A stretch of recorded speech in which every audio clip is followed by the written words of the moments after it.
Hi guys, welcome back to my channel. All right, let me say something that might surprise you right away. A lot of women in same-sex relationships aren't struggling because of what asterisks they're doing in the bedroom. They're struggling because of one simple mistake that almost nobody talks about. And the worst part, it doesn't just affect your physical intimacy. It quietly destroys emotional connection, confidence, and even attraction over time. Let's be real. If no one teaches you how to navigate lesbian intimacy, you end up learning from assumptions, guesswork, or worse, porn and social media myths. And that's exactly where things go wrong. So today we're breaking it down.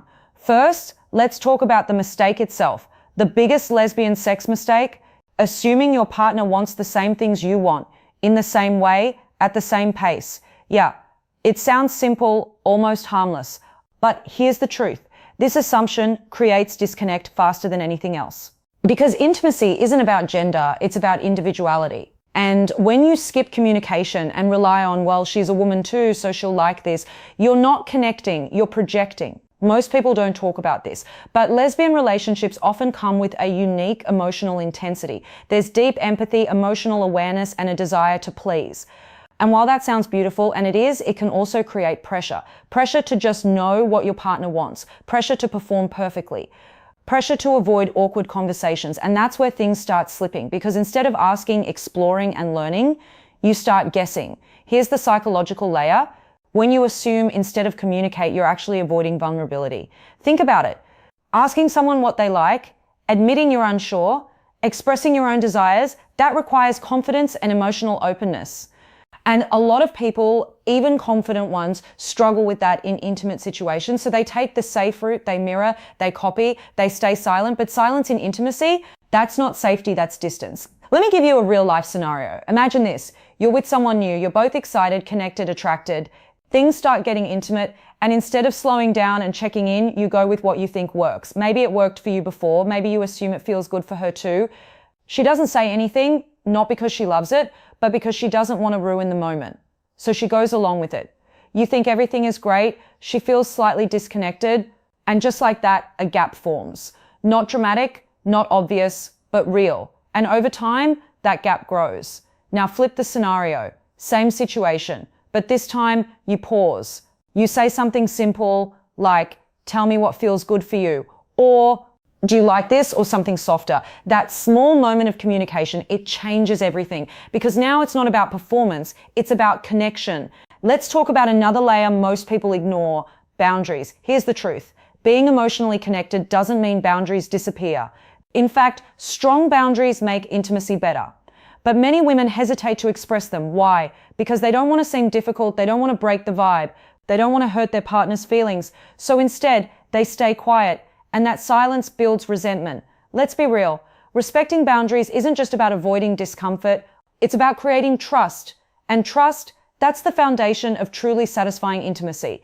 Now let's bring in the modern reality. Social media and online influence.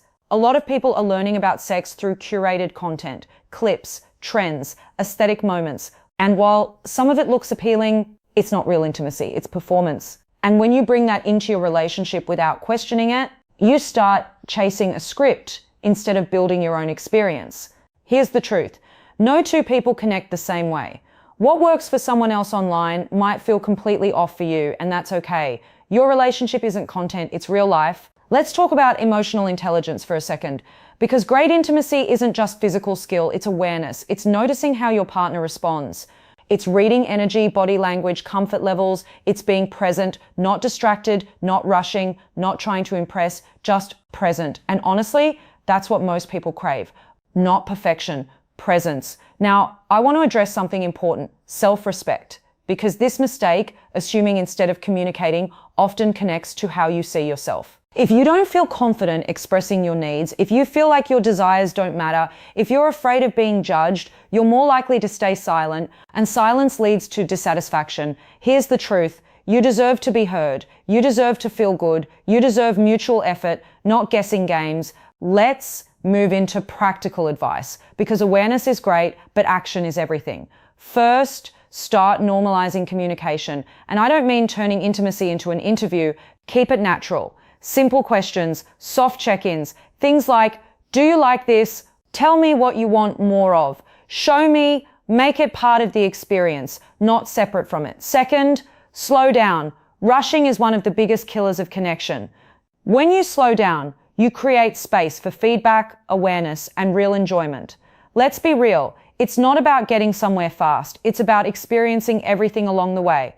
Third, pay attention to non-verbal cues. Not everything needs words. Body language speaks loudly. Breathing, movement, tension, relaxation. If you're present, you'll notice. And if you're unsure, ask. Movement. Fourth, create a safe space for honesty. This goes beyond the bedroom.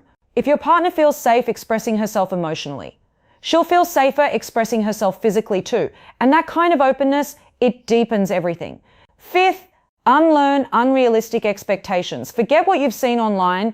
Forget what you think it should look like. Focus on what feels right for you and your partner. That's where real connection lives. And finally, check in after. Yeah, after. Because intimacy doesn't end when the moment does. A simple conversation like, what did you enjoy? What would you like next time? That builds understanding over time. And trust me, that's how great intimacy evolves. So here's the bottom line. The biggest mistake, assuming instead of communicating. It seems small, but it affects everything. Connection, confidence, satisfaction, trust. Fix that one thing and you'll transform your entire experience. Let's be real. Great intimacy isn't about being perfect. It's about being present, honest, and open. It's about learning each other, not guessing. And most importantly, it's about mutual respect. If this made you think, or maybe even recognize something in your own experience, good. That's where change starts. So here's your challenge. Next time you're in an intimate moment, don't assume, ask, listen, connect. And if you want more real, honest conversations like this, where we break down the things nobody talks about, but everyone needs to hear, make sure you're here for the next one, because trust me, we're just getting started.